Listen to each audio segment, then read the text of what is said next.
Men sizlarni oldinglarga yana raspakovka bilan. Sizlar bilan chexol, raspakovka qildik narsalar, kiyimlar raspakovka qildik, kosmetika raspakovka qildik, bu gal uzukchalar raspakovka qilamiz. Xitoydan birgina uzukchalar zakaz qildim. O'zi uzuk taqishni yoqtiraman, lekin doim yetirib yuraman. Shuning uchun bir varagaga birgina uzukcha zakaz qildim. Sizlar uni ko'rib baho berasizlar. Tak, bu number 1. Maka bu kichkina, buni qarang, bunaqa kelibdi. Ichidagi ko'ribsan, kichkina. Bilasizmi, Xitoydan zakaz qilishni nimasi yaxshi?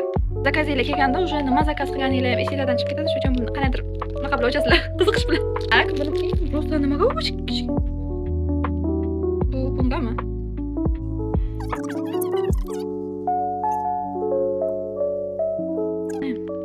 Nu ko'ramiz, kayfiyatimga qarab taqaman. Kengasi. Tak. Mana buni rangi chiroyli edi. Qana ko'rsatishga bilaman. Ko'rinibdimi? Buni roza rangda. Qancha chiroyli. Menda mana shu barmog'imga taqish yoqadi ko'proq uzuklarni. Kengisi. Buni taqishim amri mahol, ammo bunaqa.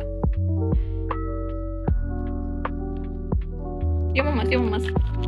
Buni ham taqaman deb oldim. O'zimdagi strahlarni yopib, lekin taqolmasam kerak. Unaqa to'q yo'q taqishga. Biz uzukchamni olib turamiz. Mana bu yoqqa. Men o'rtog'im sog'gan uzukcha. Janotim o'rtog'im. Baho bering. Xurram Sultonni uzuklarida unaqa duh yo'q hozircha taqishga. Harakat qilamiz. Aytgancha dekabr oxirigacha 10 ta bo'lmoqchimiz. Shu uchun obuna qo'y. Mana bunaqa. Takoy vintajniy. Mana buni sherigi. Buni bu yoqqa taqib ko'ramiz. Mana qalaydi, короче, o'rtasida yana shunaqa toshchasi bor. Yurakcha shaklida. Hozircha shu edi. Bu uzuklardan sizlarga qaysi biri ko'proq yoqdi va qaysi birini sizlar taqishga to'xinglar yetadi. Ishga, o'qishga yozib ketinglar, eng yoqqanini ham. Hozircha shu edi. Ko'rganingiz uchun rahmat. Hammaga